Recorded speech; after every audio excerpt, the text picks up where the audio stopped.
বন্ধুরা, বিশ্ব রাজনীতিতে কখনো কখনো এমন কিছু ঘটনা ঘটে যেগুলোকে প্রথমে খুব সাধারণ মনে হলেও একটু গভীরে গেলে বোঝা যায় এর ভেতরে লুকিয়ে আছে অনেক বড় জিওপলিটিক্যাল গেম।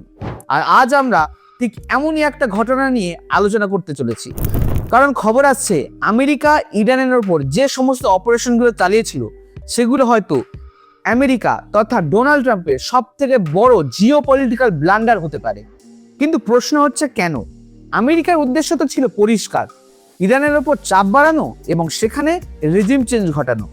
বছরের পর বছর ধরে নিষেধাজ্ঞা, সরকারি চাপ, কনভার্সন অপারেশন সব মিলিয়েই লক্ষ্যটা ছিল পরিষ্কার, ইরানের ক্ষমতার কাঠামোকে দুর্বল করে তোলা। কিন্তু আজ যে পরিস্থিতি সামনে এসেছে সেটা দেখে মনে হচ্ছে পুরো গেমটাই ঘুরে গেছে। কারণ ইরানের রিজিম চেঞ্জ তো হয়নি, বরং ক্ষমতা গিয়েছে আগের নেতার পরিবারের কাছেই। হ্যাঁ বন্ধুরা, খবর অনুযায়ী ইরানের নতুন সুপ্রিম লিডার হিসেবে নাম উঠে এসেছে আয়াতুল্লাহ আলী খামেনির ছেলে মুজতবা খামেনির নাম। আর এখানেই শুরু হয়েছে নতুন বিতর্ক। কারণ আন্তর্জাতিক বিশ্লেষকরা বলছেন এই পরিবর্তনের ফলে ইরান হয়তো আরো বেশি কঠোর পদক্ষেপ নিতে পারে। আর আজকের ভিডিওতে আমরা জানার চেষ্টা করব ইরানের ঠিক কি ঘটলো, কেন মুজতবা খামেনির নাম সামনে এলো, এটা কি সত্যি আমেরিকার কৌশলগত ব্যর্থতা?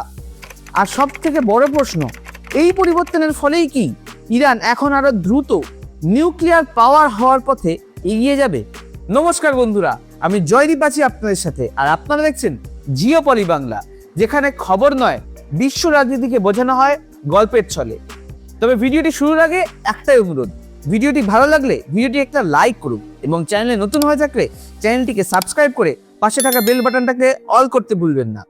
তাহলে চলুন ভিডিওটি শুরু করা যাক। বন্ধুরা, পুরো ঘটনাটা বুঝতে হলে আমাদেরকে একটু পেছনে যেতে হবে। ইরানের রাজনীতিতে সুপ্রিম লিডারের পদ কতটা শক্তিশালী সেটা আমরা অনেকেই জানি। ইরানের রাষ্ট্রপতি আছে ঠিকই, কিন্তু দেশের আসল ক্ষমতা থাকে সুপ্রিম লিডারের হাতে। সেনাবাহিনী, বিচার ব্যবস্থা, গুরুত্বপূর্ণ নীতি সবকিছুর ওপরেই ওদেরই প্রভাব। বহু বছর ধরেই এই পদে ছিলেন আয়াতুল্লাহ আলী খামেনি। তিনি ইরানের রাজনীতির একজন অভিজ্ঞ এবং অত্যন্ত গুরুত্বপূর্ণ সদস্য ছিলেন। পশ্চিমা দেশগুলির সাথে তার সম্পর্ক খুব একটা ভালো ছিল না ঠিকই, কিন্তু অনেক ক্ষেত্রেই তিনি ডিপ্লোম্যাসি এবং নেগোসিয়েশনের দরজা খোলা রেখেছিলেন। বিশেষ করে নিউক্লিয়ার ডিল নিয়ে পশ্চিমা দেশগুলোর সাথে আলোচনার সময় সেটা স্পষ্টভাবে দেখা গিয়েছে। খবর অনুযায়ী ইরানের অ্যাসেম্বলি অফ এক্সপার্টিস ঘোষণা করেছেন ইরানের নতুন সুপ্রিম লিডার হিসেবে উঠে এসেছে আয়াতুল্লাহ খামেনির ছেলে 56 বছর বয়সী মুজতবা খামেনির নাম। আর এখানেই একটা ঐতিহাসিক বিষয় সামনে উঠে আসে। কারণ 1979 সালে ইরানে যখন ইসলামিক রেভলিউশন হয়েছিল, সে সময় প্রোটেস্টের মূল বিষয় ছিল এই পরিবার ভিত্তিক রাজনৈতিক এবং ক্ষমতার শাসনের বিরুদ্ধেই। তখন বলা হয়েছিল ইরানে আর কখনোই পরিবার ভিত্তিক রাজতন্ত্র থাকবে না। কিন্তু আজ দেখা যাচ্ছে সেই ক্ষমতা পুনরায় বাবার থেকে ছেলের হাতেই চলে গেল। এই কারণেই অনেক বিশ্লেষকরাই বলছেন ইরানের রাজনীতিতে এটা একটা বড় পরিবর্তনের মুহূর্ত। তবে মুজতবা খামেনি একেবারে নতুন মুখ নন, বরং বহু বছর ধরেই তাকে ইরানের ক্ষমতার ভেতরে গুরুত্বপূর্ণ ব্যক্তি হিসেবে দেখা হয়।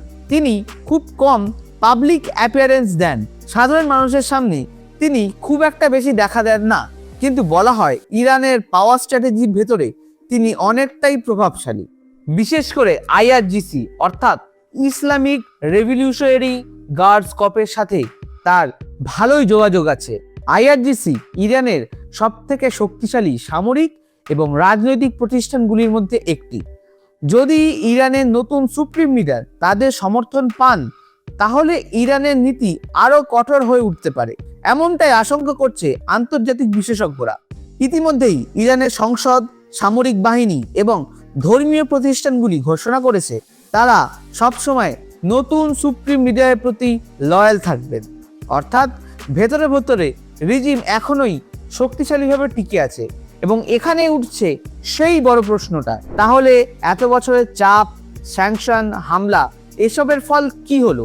কারণ আমেরিকার মূল কৌশল ছিল ইরানের ওপর এত চাপ তৈরি করা যে দেশের ভেতর বড় ধরনের বিদ্রোহ শুরু হয়ে যায়, আর সেই বিদ্রোহের মাধ্যমেই ইরানের রিজিম চেঞ্জ ঘটানো। কিন্তু এখনো পর্যন্ত সেই ধরনের কোনো বড় খবর সামনে আসেনি, বরং নতুন নেতৃত্ব আরো বড় কোনো অবস্থান নিতে পারে বলেই ধারণা করা হচ্ছে। আর এখানেই সামনে উঠে আসছে সব থেকে বড় প্রশ্ন, নিউক্লিয়ার প্রোগ্রাম নিয়ে।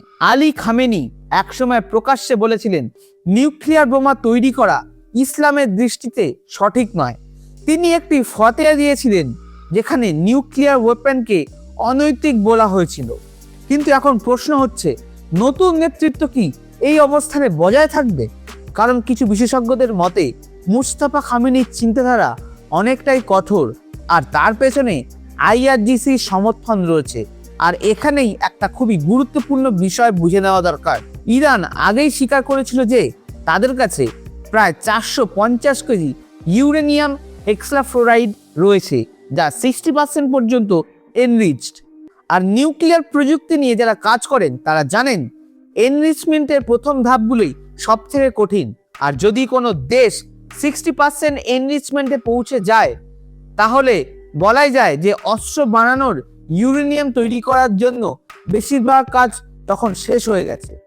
কারণ নিউক্লিয়ার ওয়েপন তৈরি করার জন্য দরকার 90% এনরিচমেন্ট, আর সেখান থেকে আর কয়েকটাই এনরিচমেন্ট সাইকেল সম্পূর্ণ করতে পারলেই ওয়েপন গ্রেডেড ইউরেনিয়াম পাওয়া সম্ভব। আর সেখান থেকে কিছু বিশেষজ্ঞরা বলছেন ইরান হয়তো আর কিছুদিনের মধ্যেই নিজের নাম পরমাণু শক্তিধর দেশের নামের তালিকায় নথিভুক্ত করাবে। যদিও নিউক্লিয়ার বোম তৈরি করা শুধু এনরিচমেন্টের বিষয় নয়, এর সাথে ওয়েপন ডিজাইন, ডেলিভারি সিস্টেম এবং টেস্টিংও জড়িত। তবুও এই পরিস্থিতি নিয়ে আন্তর্জাতিক মহলে যথেষ্টই উদ্বেগ বেড়েছে। এদিকে সুপ্রিম লিডার হিসেবে নাম ঘোষণা হওয়ার পরপরই ইরানের পক্ষ থেকে ইসরায়েলের দিকে একাধিক মিসাইল হামলার খবর উঠে এসেছে। যদি সেটা সত্যি হয়, তাহলে এটা স্পষ্ট বার্তাই দেয় যে ইরান তার অবস্থান থেকে সরেনি। আর সেখানেই আরো একটা প্রশ্ন উঠে আসে, আমেরিকার কৌশল কি সত্যিই সফল হয়েছে? তার কারণ রিজিম চেঞ্জ তো হয়নি, বরং নতুন নেতৃত্ব হয়তো আরো কঠোর হতে পারে। আর যদি সত্যি ইরান নিউক্লিয়ার ক্যাপাবিলিটির দিকে এগিয়ে যায়, তাহলে মধ্যপ্রাচ্যের নিরাপত্তার পরিস্থিতি আরো জটিল হয়ে উঠতে পারে। তবে ভবিষ্যতে কি হবে সেটা এখনো নিশ্চিত করে বলা সম্ভব নয়। আন্তর্জাতিক রাজনীতিতে অনেক সময় খুব দ্রুত দিক বদলে যায়। হয়তো আবার নেগোসিয়েশন হতে পারে, হয়তো চাপ আরো বাড়তে পারে, কিংবা হয়তো নতুন কোনো কূটনৈতিক সমাধান বেরোতে পারে। কিন্তু একটা বিষয় স্পষ্ট, ইরানকে ঘিরে যে জিওপলিটিক্যাল চেসবোর্ড তৈরি হয়েছে, সেখানে এখন একটা নতুন অধ্যায় শুরু হয়েছে। আর সেই অধ্যায়ে মুস্তাফা খামেনির ভূমিকা কতটা গুরুত্বপূর্ণ হবে সেটা বুঝতে এখন পুরো পৃথিবীর নজর ইরানের দিকেই। বন্ধুরা, এই বিষয়ে আপনাদের মতামত নিচে কমেন্টে জানাতে ভুলবেন না। আর ভিডিওটি যদি ভালো লাগে, ভিডিওটিকে একটা লাইক করুন এবং নিজের বন্ধুদের সাথে শেয়ার করে দিন। আর চ্যানেলে নতুন হয়ে থাকলে চ্যানেলটিকে সাবস্ক্রাইব করে পাশে থাকা বেল বাটনটিকে অল করতে ভুলবেন না। দেখা হবে পরের ভিডিওতে। জয় হিন্দ, জয় ভারত।